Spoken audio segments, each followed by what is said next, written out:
నమస్తే. అన్నపూర్ణ రిజర్వాయరు దాని పక్కన ఉన్న చిలకలపల్లె గ్రామంలో గ్రామస్తులు వారు ఆ ఊరికి రాకపోకలకు దారులు మూసుకుపోయినాయి. మాకు చేసుకోవడానికి ఉపాధి లేదు. ఈ ఊరిని ప్రభుత్వం తీసుకొని మాకు ఎక్కడైనా దారి చూపెట్టాలని వాళ్ళు గత బీఆర్ఎస్ పార్టీ ప్రభుత్వం అధికారంలో ఉన్నప్పటి నుంచే 3 సంవత్సరాల నుంచి వేడుకుంటారు. కానీ మమ్మల్ని పట్టించుకునే నాదులు లేదని గ్రామస్తులు వాపోతున్నారు.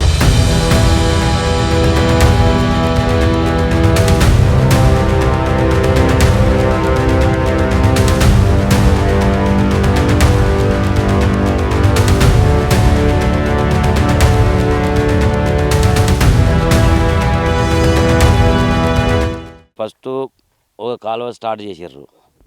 ఫస్ట్ కాలువ చేసినాడు ఏమైందంటే గిట్నే మేము అందరం ధర్నాలు చేసినాం. మా ఒక్కటే ఊరు కాకుండా ఎల్లేపల్లి ఇవన్నీ చేసినాక వాళ్ళకు రోడ్డుకు కొంతమందికి ఇండ్లు ఇచ్చిండు, కొంతమందికి పైసలు ఇచ్చిండు, అట్లా జరిగింది. ఇప్పుడు అక్కడికి వెళ్ళి ఒకటే ఉండే గా కాలువ.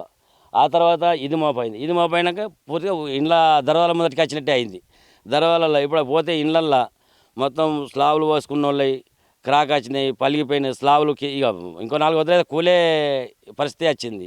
ఇంటికాడ ఒక టవర్ సెల్ ఫోన్ చేద్దాం ఎవరికన్నా, ఇప్పుడు ఇంట్లో ఆపద జరిగితే ఎవరన్నా డెలివరీగా ఉంటే ఏదో అయినాడు ఒక వెహికల్కు ఫోన్ చేద్దామంటే కూడా టవర్ ఉండదు. అటువంటి పరిస్థితులు వచ్చినాయి. ఇప్పుడు వీళ్ళు మళ్ళీ ఇప్పుడు వచ్చి కూడా 10 రోజులు అవుతుంది. వీళ్ళకి వచ్చి ఒక్కరోజు సారు వచ్చిండు, మీరు ఓని విరమించుకొని నేను ఏదైనా చేస్తా అనేది కానీ ఇంతవరకు కుక్కలు కూడా వచ్చిన వాళ్ళు లేరు. మాకు దయచేసి మీరు ఎవరే కానీ, నా రాజకీయ నాయకులే కానీ, కంపెనీ వాళ్ళే కానీ, లేకపోతే పెద్దోళ్ళు ఎవరైనా వచ్చి మాకు సాయం చేయాలి. మా ఊరు ఏంది, మా పరిస్థితి ఏంది, ఇక్కడ ఉన్నల్లా మా పబ్లిక్ ఏం బాధలు ఏం ఇబ్బందులు అనేది మీరు చూడరు. చూసినాకనే మాకు న్యాయం చేయరు. మాకు ఊరు తీసుకోవాలి. మేము నీళ్ళలోనే మునిగిపోతాను. మాకు అడవి పందులు వస్తున్నాయి, ఊళ్ళకు గుడ్డేలుగులు వస్తున్నాయి, చుట్టుమెట్టు గుట్టలు అయినాయి, చెట్లు అయినాయి, అన్ని గుట్టలు పోసిర్రు. ఇక్కడిదే మట్టి కొండ మట్టి పోసిర్రు. రేపు ఇంకా ఆడ కాలువ తీసేది ఉన్నది. ఆ కాలువ మట్టి కూడా మా మీదనే పోతారు. మాకు ఏది లేదు, మాకు ఊరు తీసుకోవాలి. నాకు అది న్యాయం అంతే. మాకు ఊరే తీసుకోవాలి. మాకు పైసద్దు, పలమద్దు, ఏదద్దు. మాకు ఖాళీ ఊరు తీసుకోండి. మాకు అంతగిరి అవి నీళ్ళలో మునిగినాయి, వెన్నులో పోయినాయి. అంతగిరి పోయింది, కొసగుట్టపల్లె పోయింది. మాకు తవ్వలేదు, దారి లేదు, కనబడతలేవు. మా ఊరే కనబడతలేదు ఇక్కడ. నమస్కారం సార్. మా చిలకలపల్లె గ్రామం చుట్టూ అంతగిరి కొచొట్టపల్లె మధ్యలో ఉండే మా గ్రామం చుట్టూ మొత్తం గుట్టలు పోసిర్రు, మట్టి పోసిర్రు. మా భూములు వేయినాయి సార్. మా భూములు కూడా ఇచ్చినాం ఇదే కాలువకు. అప్పుడు గింత పరిస్థితి అవుతుందని అనుకోలేము మేము. ఏదో కొంత వేయింది, తర్వాత మాకు ఏమన్నా దొరుకుతుంది అనుకున్నాం. అప్పుడు కొనుక్కునగలిగినాం. కానీ ఇప్పుడైతే కొనలేని పరిస్థితి ఉంది మాకు. అట్లాంటి పరిస్థితి ఉన్నా కానీ బతికినాం ఇన్ని రోజులు. కానీ ఇప్పుడు బతికే అవకాశం లేదు. అటు చూస్తే పాములు, ఇటు చూస్తే తేళ్ళు, అటు చూస్తే అడవి పందులు వస్తున్నాయి ఊళ్ళకు. మాకు పోనీకి రానికి సౌకర్యం లేదు.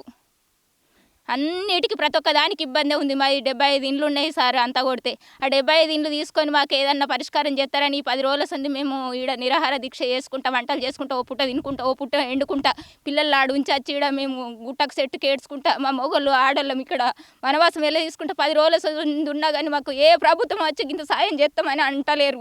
మరి మాకు సాయం చేస్తారా, లేకపోతే ఈడేమన్నా ఇదే సేర్లు దుంకి సాగుమంటారా? ఈ 10 రోజుల సంది వేసినా కానీ ఒక్కలన్నా వచ్చి మీకు మేము నిలబడతాం, మేము సాయం చేస్తామని మమ్మల్ని పట్టించుకునే మానవులే లేరు. మరి మేము ఓట్లు వేయలేదా, మేము గెలిపియలేమా, మా పల్లెనే లేదా, మా పల్లెని ఎందుకు పట్టించుకుంటలేరు మీరు? అది ఎప్పుడు సారిగా ఇక చేస్తారా, చేయరు ఏదన్నా ఒక నిర్ణయం, లేకపోతే ఇదే సెర్ల పడి సత్తాం. ఇక ఈ ప్రభుత్వం మొత్తం ఈ పల్లె మొత్తం లేకుండా కావాలని మీరు అనుకుంటే ఇక పట్టించుకోకుర్రి, రాకుర్రి మా పల్లెకు. నమస్కారం సార్. మాది చిలకలపల్లె గ్రామము. మాది ఊరు ఏదో పెట్టినప్పుడు చిన్నగా కాలువ పెడుతురని అనుకున్నాం మేము. సరే ఏం లేదు, మీకు ఏం ఇబ్బంది కాదు కదా అని మా ఊరు సర్వే చేసిర్రు, తీసుకుంటామన్నారు. భూములు ఎట్లయినా ఊరే తీసుకుంటారు కదా అని పోయిన భూములు సుత్తిచ్చేసినాము. భూములు పోయినాయి. ఇండ్లు ఏం చేసిండ్రు, మాకు సర్వే చేసిండ్రు. సర్వే చేసి మాకు ఇంటికి గింత అని రేటు వేసిండ్రు. లీస్ట్ వచ్చిందన్నారు, తీసుకుంటామన్నారు. తీసుకుంటారు కదా, ఇక తీసుకున్నా సరే భూములు పోయినాయి, ఇండ్లు పోతున్నాయి కదా, పోతే వాయతి అని అనుకున్నాం మేము. చుట్టూ మా పక్కలు ఉన్న ఊరు అటు అంతగిరి తీసేసిర్రు, గ్రామం వెనక సిక్కి తీసేసిర్రు. అది ఫస్ట్ మాది సర్వే చేసిర్రు. మా దాని వెనుక కొచ్చగుట్టపల్లె చేసిండ్రు. కొచ్చగుట్టపల్లె వెనుక అంతగిరి చేసిండ్రు. అటు అంతగిరి తీసేసిర్రు, కొచ్చగుట్టపల్లె తీసేసిర్రు. ఇది ఒక్కటి చిలకలపల్లి ఉంచితే సరే అమ్మ మీరు తీసేస్తాం కదా అన్నారు. సరే అనుకొని ఊకున్నాక మాది కొంత పరం పోగుండే గొల్ల కురుమలకు వాళ్ళకు గొర్రెలు మేకలు తిరుగుతాయి కదా అని పరంపోగుంటే సూత పరంపోగుల్లో మొత్తం గుట్టలు నింపేసారు. గుట్టలు నింపేసినప్పుడు అడ్డం పోతే ఏమన్నారు, మీ ఊరే పోవట్టే, ఊరు పోగా మీకు పరంపోకి ఏం పని చేస్తుంది, మీ ఊరే తీసుకుంటున్నాం కదా అని మమ్మల్ని నమ్మించిండ్రు. ఆ ఊరు సుతం నమ్మించి ఆ గుట్టలు నింపిండ్రు. ఒక పక్కకు గుట్టలు ఉన్నాయి, ఒక పక్కకు కాలు ఉన్నది, ఒక పక్కకు కరెంట్ ఉన్నది, ఒక పక్కకు మన సబ్ స్టేషన్ పెట్టిండ్రు, ఒక పక్కకి ఏమున్నాయి ఎటు పోయినా అయితే ఒదికు పోతే చెరువు, మాకు ఓ పక్కకు పోతే గుట్టలు, ఓ పక్కకు పోతే కట్ట, ఓ పక్కకు పోతే కరెంటు. సార్ మాకు ఊరుకు తవ్వలేదు. ఏదన్నా సకితం లేనుళ్ళకు ఒక రాత్రి ఏదన్నా ప్రమాదం కలిగిందంటే అది చచ్చిపోయి తెల్లారు చూసేదాకా సుత దానికి పరిష్కారమే లేదు. వాళ్ళకు ఇంట్లో ఒకళ్ళు ఉంటారనుకో సారు, నా సొంటి దాన్నే కానీ నా సొంటోళ్ళు ఇంకా 10-20 మంది ఉన్నారు సారు, నేను ఒక్కదాన్ని కాదు.